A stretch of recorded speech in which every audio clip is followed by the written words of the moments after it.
Hello, my beauties, my beautiful viewers on E360. I hope that you feel amazing. I hope that you are amazing. And if you just touch your beautiful face, and you can feel you are alive, then you are amazing. You are amazing. So you will see all my beautiful, my guests, our spotlight author Lisa, and then our panelists are all summary. And I am here in South Africa, and it's cold here in South Africa. So I just wanted to say thank you so much for being here. And then to all my beautiful diamond beauties forever and my Tanzanite heroes, thank you for being an amazing community. So I am going to ask Howard to introduce himself. Then I will ask Krista to introduce herself, and then Laura. And then as soon as they finish, we're going to ask Lisa to introduce herself. And then we're going to start off with a question is, what inspired her to start to write this amazing book of hers? But first of all, Howard, can you introduce yourself? Yes, and welcome, Lisa. We are thrilled you are the featured spotlight author in Author's Journey today.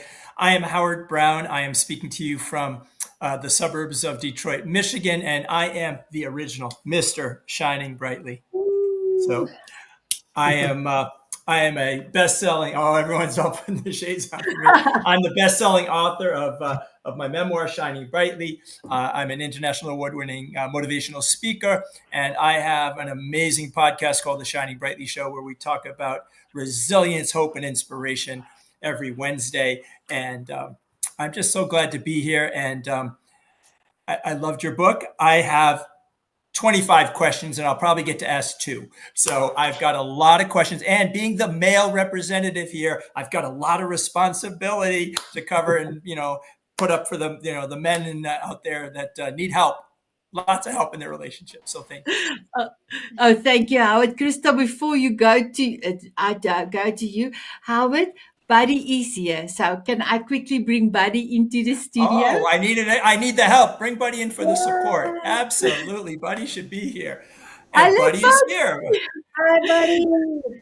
Okay, Buddy, I was calling for you because since we're going to be talking about relationships and coupling, I needed the male, another bro in the house. So thank you for being here. Well, I'll let you be the point guard. I'll just kind of be number two.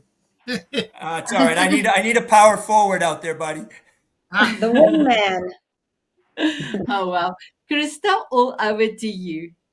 Yes, I'm so excited to be here. And, it was an honor to read Lisa's book. So I'm Krista. I'm from Ontario, Canada. And I am a best-selling author of Skip the Pain, Experience the Pleasure. And I inspire people, as my tagline says, to cut the crap that's holding you back so you can start living the life you love. I help people bring clarity so they don't have to live a mundane life. And through the way we think, the way we talk, the way we act, we can create the life that we love. I also do some energy work because I feel we are a one whole person, body, mind, and soul. So extremely happy to be here. And hello to all the panelists as well. And Sanette, so excited. Thank you, Laura. Hi, everyone. Hi, Lisa. So you and I met through Sinette. We did the Vulnerability Summit. So I firsthand experienced the energy between you and Scott. So beautiful. And then reading the book just really deepened, right, that observation of the two of you together. So super excited to have you here. And Buddy, so happy that you're here with us. I'm Laura Brand Ballet. I am the author of The Science of Empowerment. I am a global thought energy speaker, coach, and I really co-create and co-collaborate with some amazing individuals around the world. I'm ICF, ACA accredited, and I can go on, and I know Sinette wants me to, but I love being a part of this community. I think we all have a unique brilliance and greatness in us. We all have a purpose to share, and this is one avenue that we get to really shine brightly and really come forth with our hearts to showcase amazing authors. So thank you for the opportunity to share this space with you. Thank you. Buddy, can you introduce yourself, please, my beautiful man? Well, I don't know if I can follow all that. Man, that's going to be tough. I don't know. Lisa, it is an honor to be on the panel with you today. And I have a doctorate in behaviorism. I have a series of international best-selling behavior books. I don't know if I, there we go. And I like Laura, I teach and advocate for co-creation across the masses. I don't believe that anyone has the right to control anybody else. So I actually advanced choice theory to a thing called choice dynamics. Mm. And when I was looking at what your journey and your experience, I just kept reflecting. Well, I've been married 50 years and I've been very, very happy. But does that make me an outlier? That's the question. And so we're going to get to that question and more today. Yeah. Wow, thank you. Thank you, my beautiful panelists and my beautiful Lisa. Will you please do the honor to introduce yourself to us? Thank you so much. Thank you, Sinette, and I feel very welcomed here today, and I am excited for this interview. And if you have all read my book, however, if you may have not read my book, this is about stretching my comfort zone, and this is something new for me. So I am excited to learn and grow from this opportunity. And yes, this is my book. It was my very first one called A Year of Love.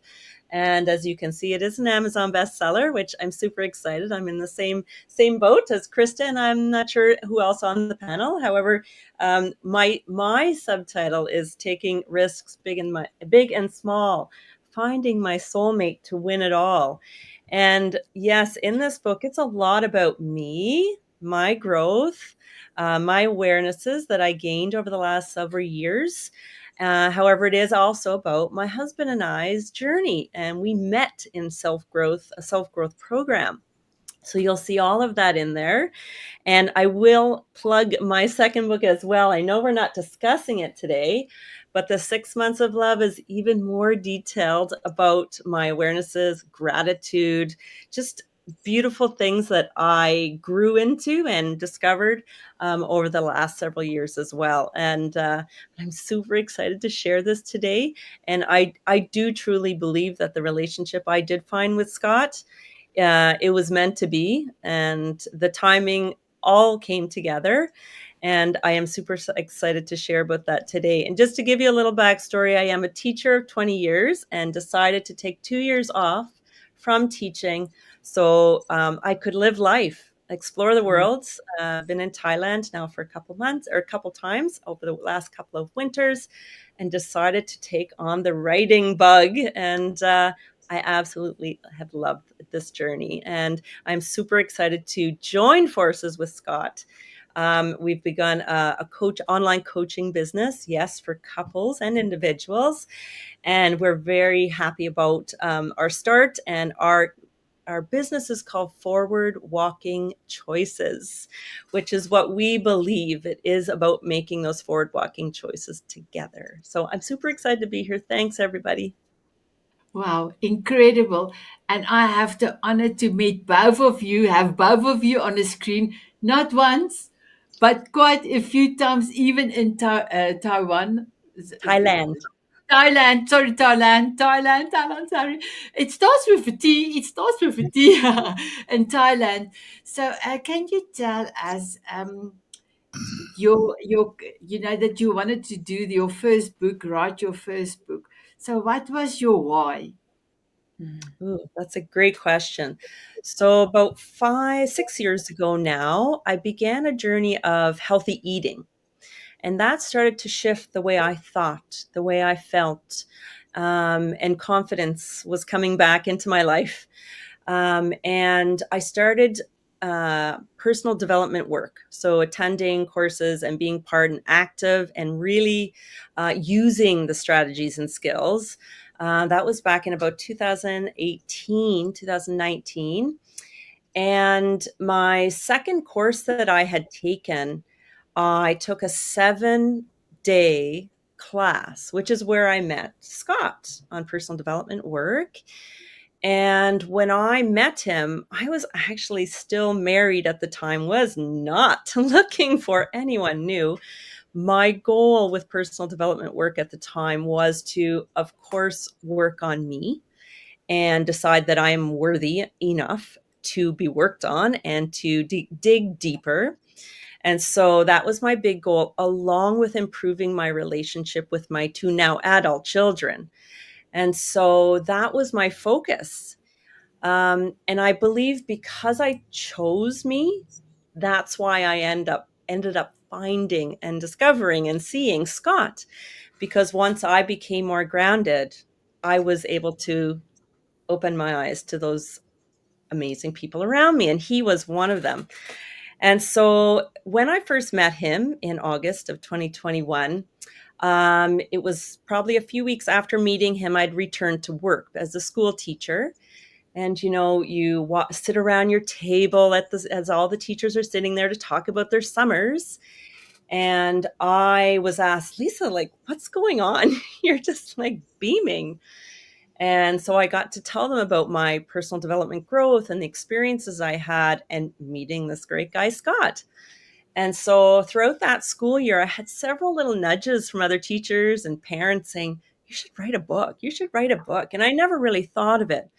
And so that following summer of 2022, Scott and I had just got married. He rode his motorcycle across Canada, and I flew to where I am right now, Prince Edward Island, Canada. And when I was flying on that flight, I decided I'm going to see if I can write this book. And so I started on my notes app on my phone. And funny enough, my older brother, who was on the same flight, I had written some notes and I took it back to him. He's sitting behind me. I said, can you just look at it and see what you think? He goes, that's pretty good. But a lot of people don't know this story. I originally titled this book, Why Scott? And it didn't sit right. It didn't sit right. It had to be about my perspective. It had to be about my learnings. And so from that day on, it was like, no, I need a better title. And that A Year of Love eventually came to me. So that's where it all started. And then I had kind of some more growth along the way where I deserve to have my feelings heard, what I think, what my opinions, all those sort of things. And I thought, what better way to do it than put it in a book? Because I was very happy about the growth that I was having. So that's how the book came about. And when I started to know that ball was rolling, all of a sudden I was seeing an ad on Facebook for a publisher. And I was going to meet her at this free little info session, which Krista and I both worked with her. And I was like, this is just, it's meant to be. So that's kind of where it all started. Nice. So I don't have something counter to say, but I want to say thank you for honoring us with your words. You are welcome, Albert. So, Lisa, I read your book lesson, and then I speed read this morning early a little bit to get some more sense of it. And what I took away was the real true vulnerability that you put out there. And that's just, I got who the authentic you was and what you were going through. So I want to, a couple key points, because we go around a little bit and we all have lots of different perspectives, because this is about before, during, and after the author of a journey. But a couple points that I want to take away is that you said that you actually learned about your worth. Could you talk about what you learned during this, journey of real growth and discovery? How did you find out your worth? Well, it didn't happen overnight, that's for sure. It's baby steps of moving forward. And you mentioned, Howard, that word vulnerability, and I never really thought of it that way. However, when I looked at Scott, when I first met him that week at the personal development work, he stood up and would spill his guts in front of all the group. And I'm like, wow, that is a really attractive trait.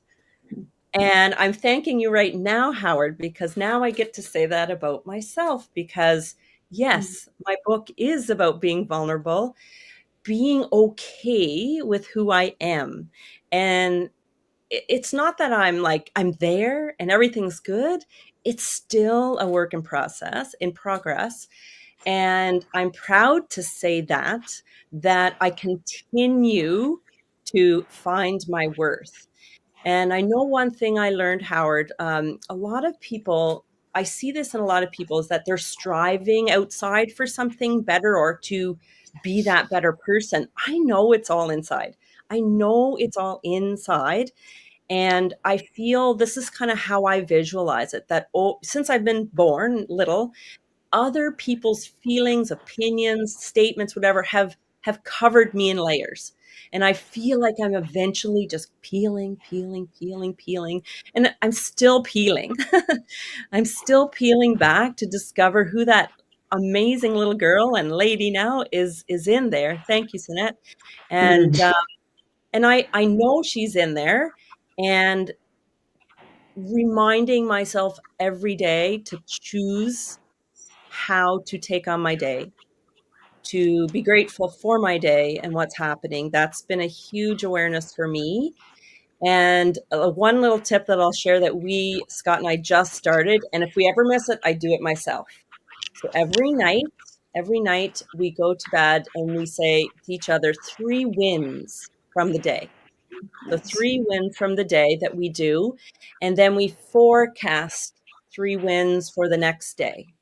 And so that is something that we just started doing. And I love it because at the end of the day, I go, that all happened. Like, it's because it's setting myself up for a great day. So that is reminding me of my worth. And I appreciate, again, Howard, that you mentioned vulnerability, because I think that's a truly attractive state. And I know you talked about the 2 men on this panel, the masculine and having the vulnerability is a beautiful combo. So thanks, Howard, for that question. I just want to respond and say thank you for that. The my whole mantra of shining brightly is using the light of others to lift them up, and couplehood is that, and you describe it in your stories that you lift each other up while lifting yourself up. You have to lift yourself up too, and so I kind of wrote down that couplehood equals a team sport, and you just demonstrated that in your words to me. So thank you, and I'll pass the torch over to Krista. Oh, thank you so much.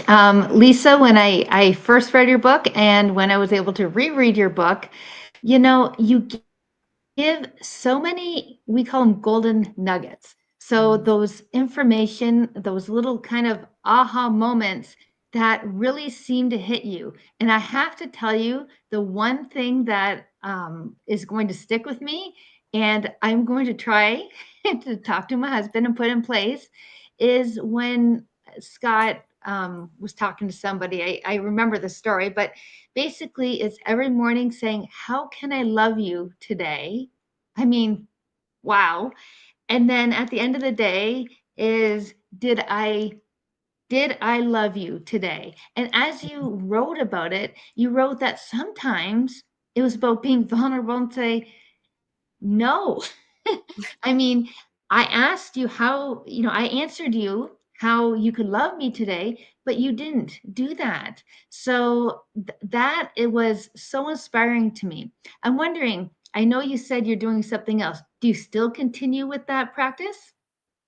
Oh, yes, we do. We do. It may not be consistent every day, and we may end up asking, midday at some point.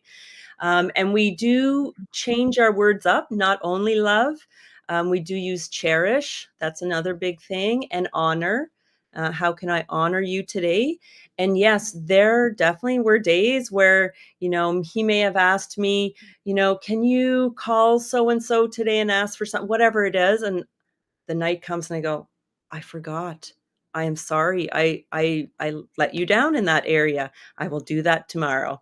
And so it is. It's about also being integrous with your word. That's another big thing as well. The how can I love you today is definitely a huge thing in our relationship. And yes, it was Felipe. I'll shout his name out, Felipe, who had given us that little tip. And I discovered, you'll hear about the how can I love you in this book, but I discovered by the end of my second book, I'm like, oh my goodness, I need to be looking at myself in the mirror and going, how can I love you today, Lisa?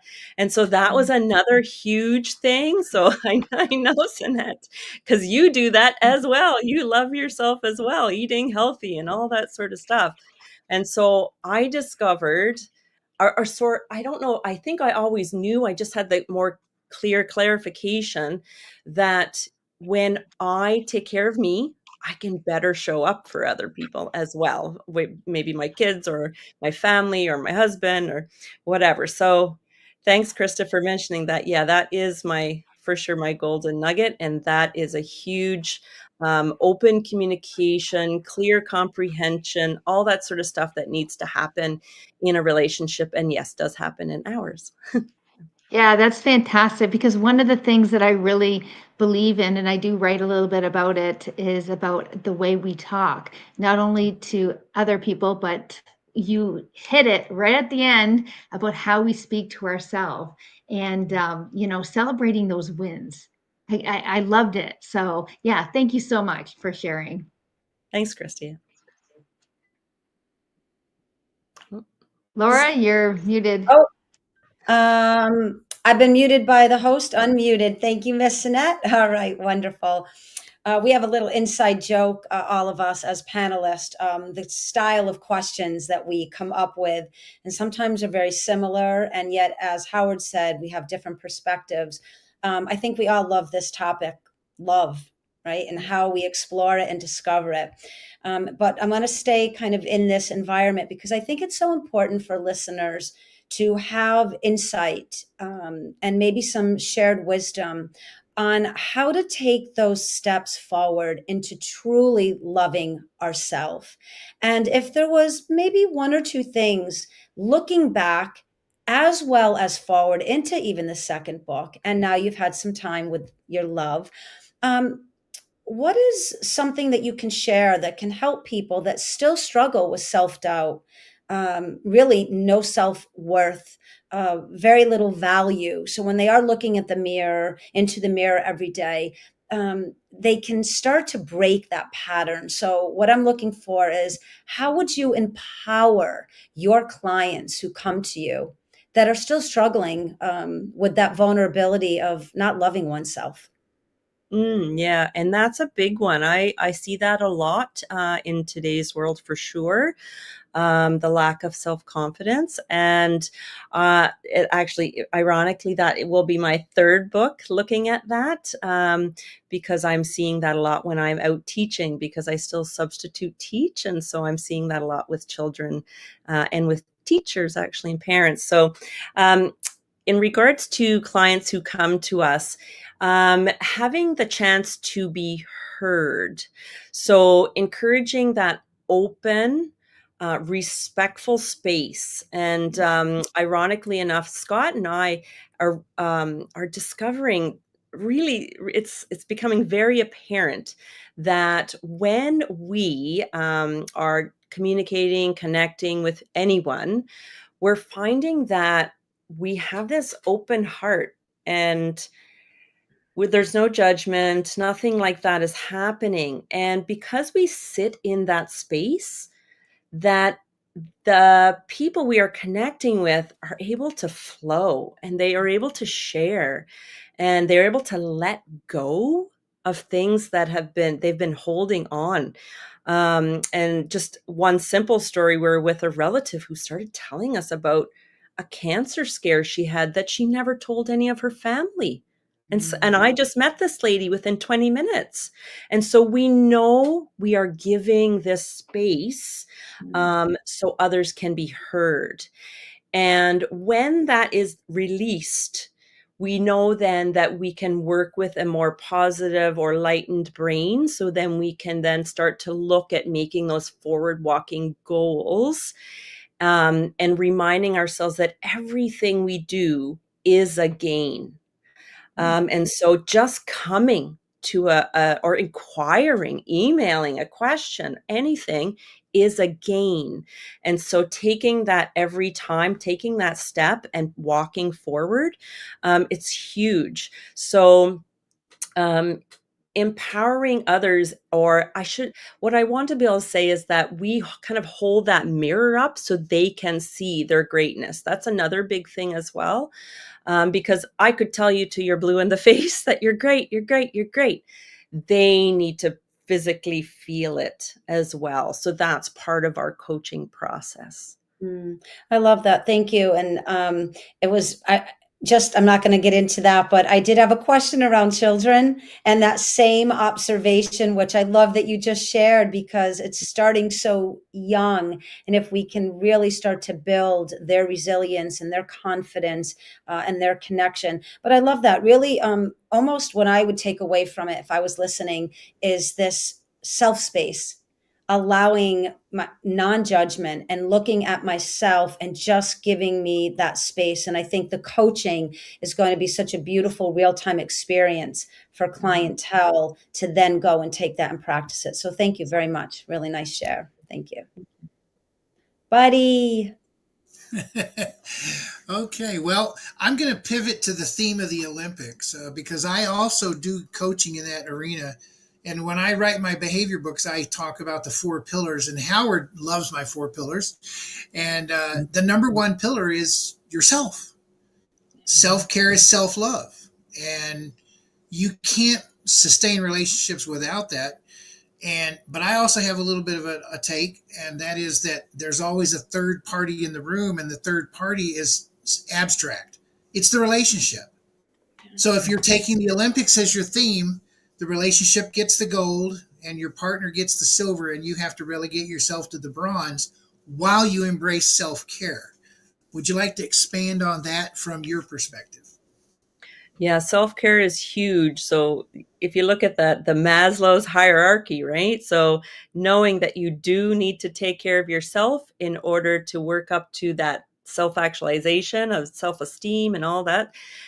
So yeah, you do need to take care of yourself. And I do believe both myself and Scott, we constantly are learning about the food that we eat, learning about the activity that we do, learning about the mental health and what it all does for our own personal selves, and understanding that we've come to a place that, we are choosing not to, like, say, work, 50 hours a week because it will drain and we won't be able to show up for our clients. So understanding that we need the downtime and learning more about us as humans in regards to how we can be our healthiest to show up for our clients. And we are very, as you can tell by my books I wrote, we are very open individuals, and we don't really hide much in the closet. And my husband's book, which is his life memoir, is pretty much an open book as well. So we are, what's the right way to put it?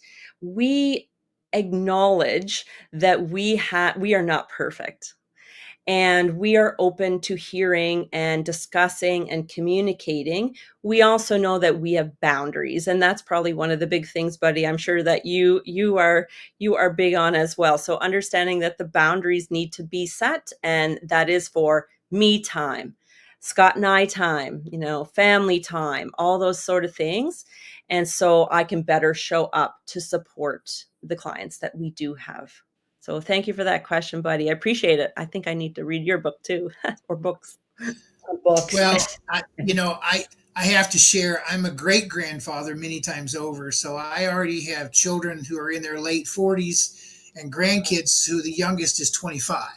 So I'm a little more seasoned on the tree, but I love anytime I get a chance to get into anybody's different perspective, because I'm a people person. That's what I'm going to do. So I absolutely loved your book.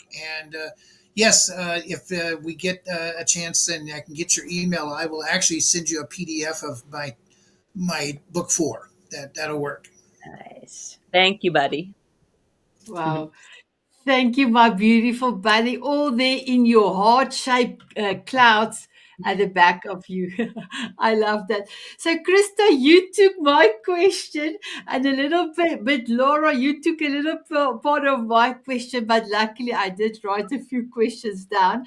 So, my beautiful Lisa, He talked about achieving levels of emotion you never imagined before. How did these new emotion experience shape your outlook on life and your relationships? Yes, yes.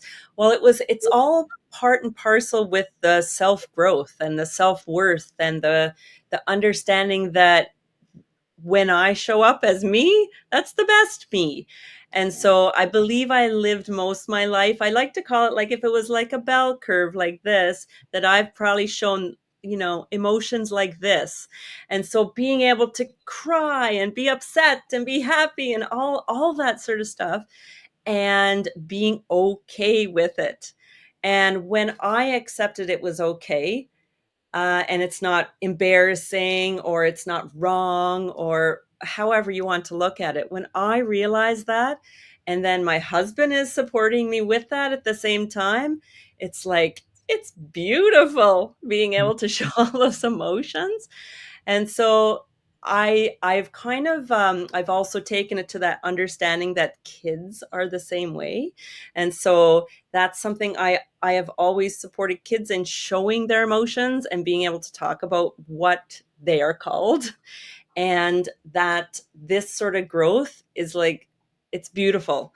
And all that started with personal development classes. So that started with reaching out and having someone say, it's okay, Lisa, you can do that. It's okay. It's okay to scream. It's okay to cry. And so when someone else gives you that space and that opportunity and you practice it, it's like, wow, this is the way I want to be from now on. It's okay. It's okay. And so, like for example, last night we were at a dance, and I'm up there dancing and singing, and I don't have my voice isn't like the fantastic voice, but I'm up there singing and having a blast. Who cares? I want to have fun. I want to have fun. So, yeah, that's the way I show up now. Thanks, I love Laura. it. Yeah. I Yeah, love it. I love it. Howard? So, Lisa, I want to tell you that I know the timing of this show because we ask questions and we really love to give you the space to be able to really describe and with and even, in detail of this. So I made this may be the last time. So I do something a little bit different. People, if you've watched this program before, I'm going to actually say a little bit of a speed round of words. And so you're going to give me short answers. Okay. So gentleness. Me. Me. Okay. Bravery. Me. Okay, you want more than that. Yeah, a little more than that. Bravery. My journey. Confidence.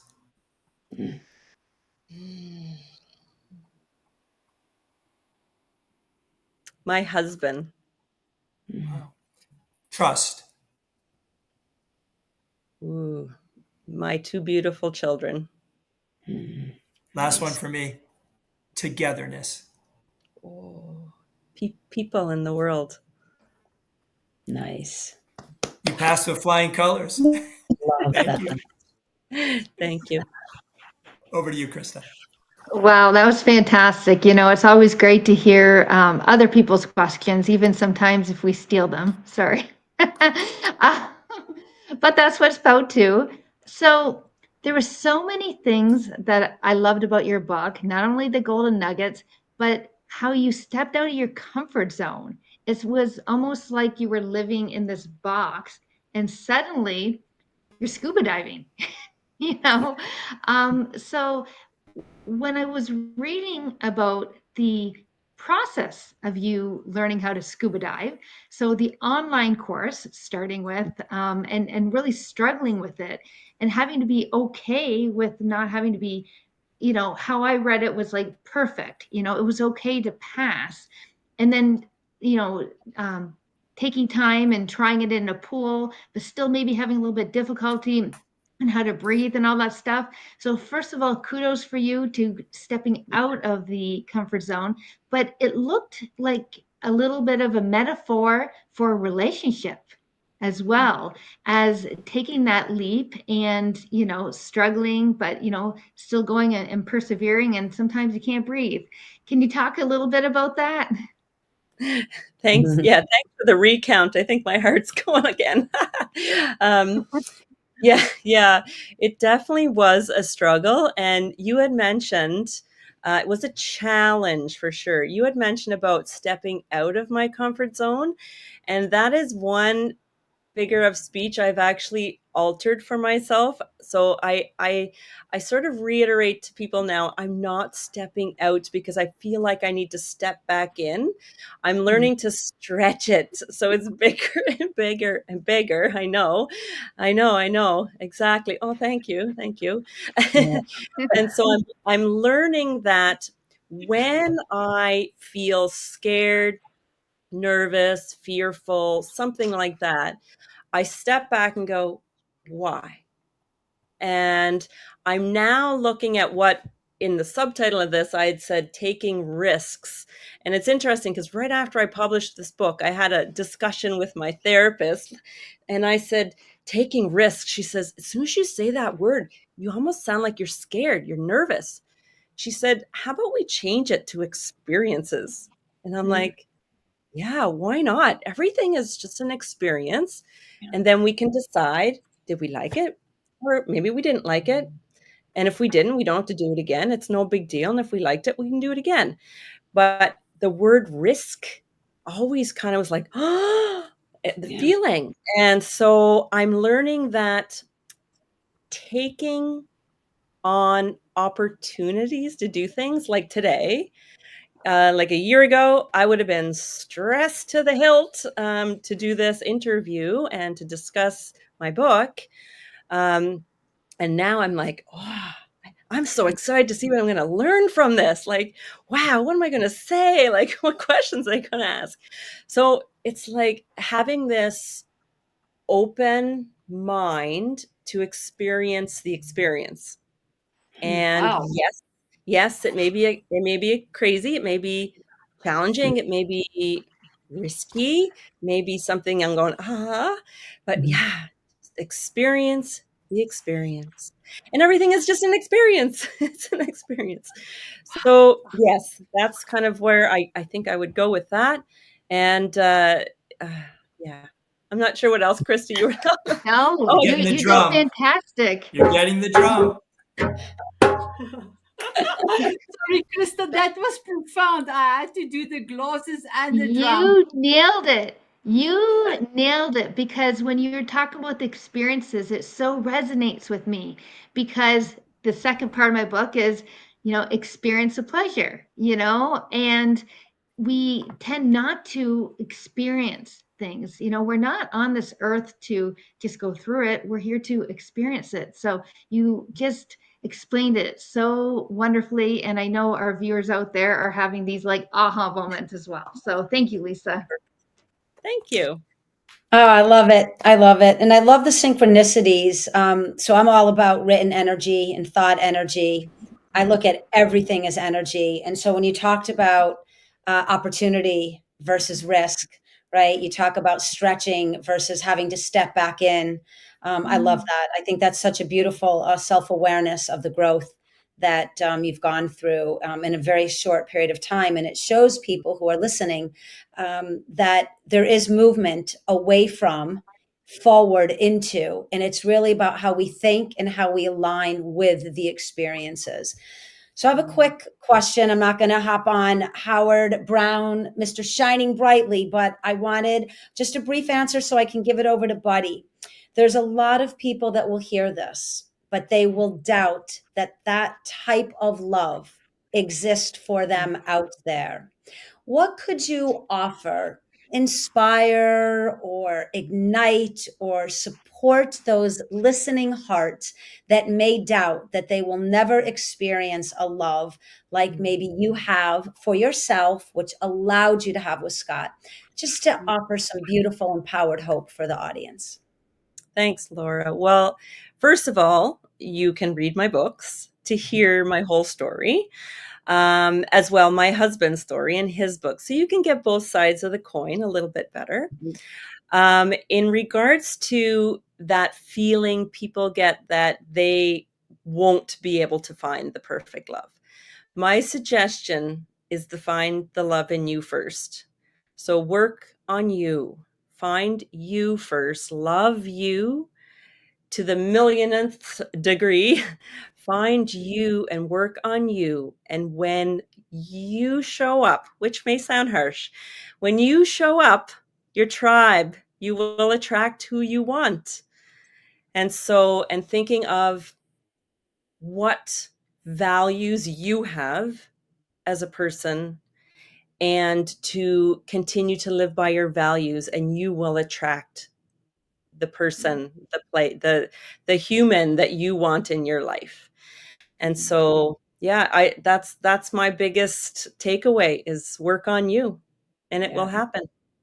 Thank you. That's I wish I could share my wedding vows because they are representative of what you just said. It's really this relationship with self, and then you naturally will reflect such love in return. So thank you so much for sharing that. Thank you. Mr. Buddy. Wow, I keep hearing all this and I keep thinking I'm more and more of an outlier every day. I got married over 50 years ago, and I've told people for 50 years, and I think everyone in the panel, including Sinette, can say I lead the conversation with I've been married happily for 50 years. Yeah. But we're not going to say that and say it with all honesty, because every relationship has its roller coaster. The question is, can you flatten the roller coaster? Can you avoid the extreme highs and can you avoid the extreme lows? And I think you nailed it when you said you've got to be open and vulnerable. What breaks up relationships is when people are doing something they shouldn't do and they don't share it.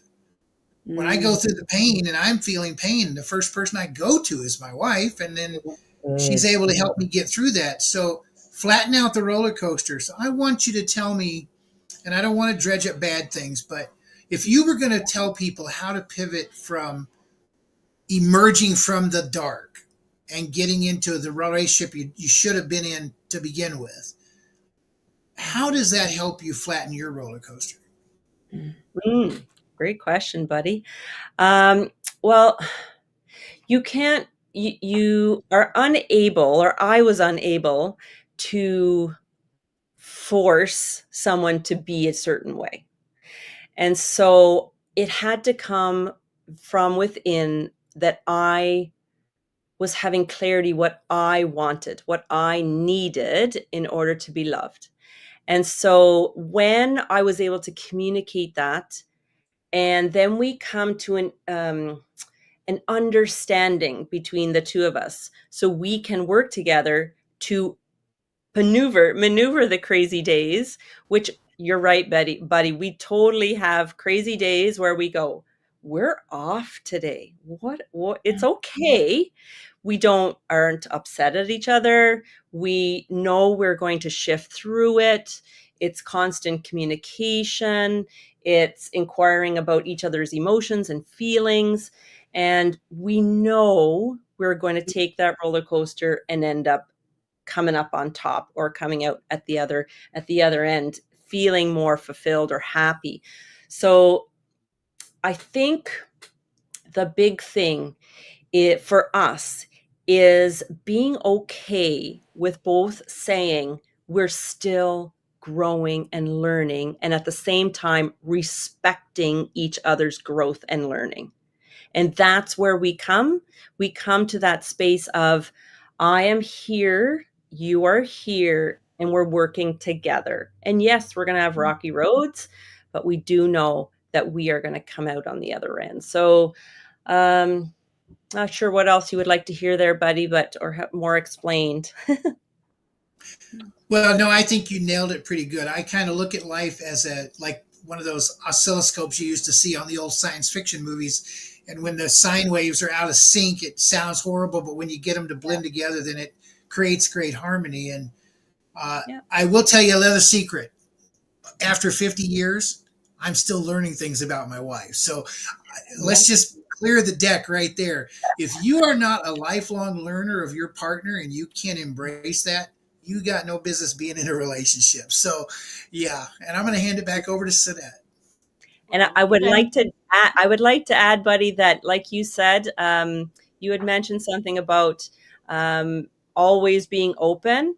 And so my biggest saying, I don't shove anything under the rug anymore. We talk about anything and everything and we hear each other. So that's an important part.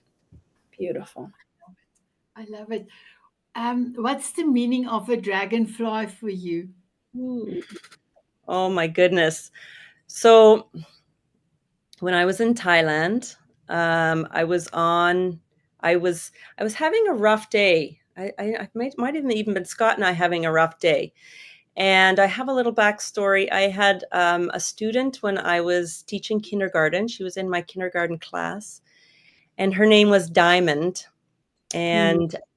And 3 months into that school year, she received a diagnosis of cancer.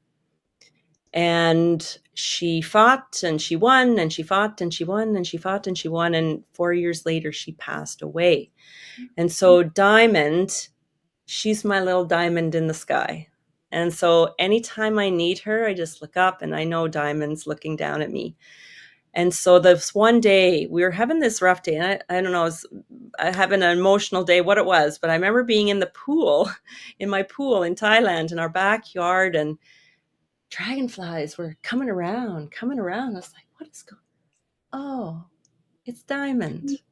And so I connected the beautiful little Diamond, the spunky little blonde girl that I love dearly. I connected her to the dragonfly. And about a week later, dragonfly had gone in, beautiful blue dragonfly had gone into the pool, and it was lying there for quite a while. And Scott took it out of the water, took it to me into the house to look at. And he's like, look at the dragonfly. And so it sat there, and I'm like, oh, Diamond, you're so beautiful. And I was just looking at the dragonfly. And 20 minutes later, it started fluttering. And I was like, what's going on? And it came back to life. I was like, gosh. So I really do feel there's just life everywhere. And you need to I take the opportunity to see it all the time. And it's just absolutely incredible to me. So that's my little connection with the dragonfly. It's my little diamond. Yeah. I love it. So, but Howard, you've got a question. You still got time for a question. Okay, wait, let me just unmute you. Just give me 1 second.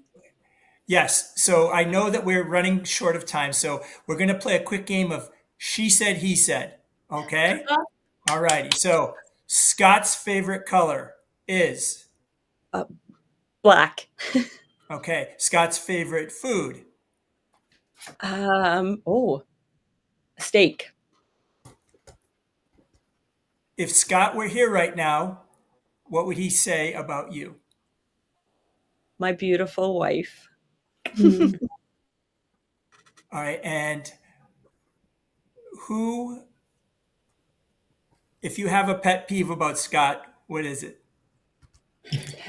Eve.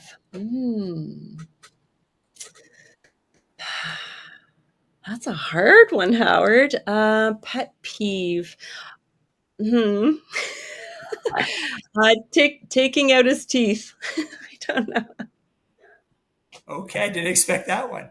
Anyways, all the answers are your answers, and it's a beautiful thing to observe it. I've been married for 30 years, and Buddy's from 50, and we all have different relationships and things like that. And I'm a cancer survivor, so what you said about your friend Diamond is truly heartfelt. So quickly over to Krista, if we can squeeze in a couple more. Thank you for sharing. So, Do we have, Krista, I'm so sorry, Krista. I will have that's to okay. stop with Oh, that. we don't have time. Yeah. So, my beautiful Lisa, tell us who is coming next week to be our spotlight author. My amazing husband is coming next week to be in this hot seat. I'm super excited for him. And can you tell us what is his book's name? His book is called My Perfect Storm, a story to be told, a 50-year journey from chaos to calm. And that's Nice. him. Wow. It's okay, Beautiful. Lisa. We're going to play He Said, She Said with him too. That's all right. Perfect. Don't tell them. Yeah, don't tell him. He's going to watch the show, I'm sure. So, my beautiful Lisa, how are you feeling at this moment? Ecstatic. Thank you. Oh, wow. Thank you for being our spotlight author. Thank you, my beautiful Howard, Krista, Laura, and Buddy. And yes, my beautiful viewers, if you ever thought there's a possibility that you want to be an author, make a 360-degree, wait for it, turn and start writing because you can. You can. So, my beautiful viewers, I have a question for my beautiful guest and my spotlight author. Just give me 1 second. My beautiful Howard, Krista, Lisa, Laura, and Buddy, will you have a dance with me? Of course, Yeah. my lady. Oh, wow. My beautiful viewers out there on E360 TV, will you have a dance with us? They said yes. They said yes. Yes. Here we go.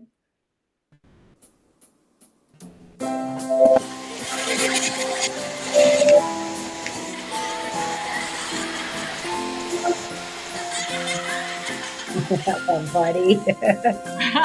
Buddy. In the clouds, buddy.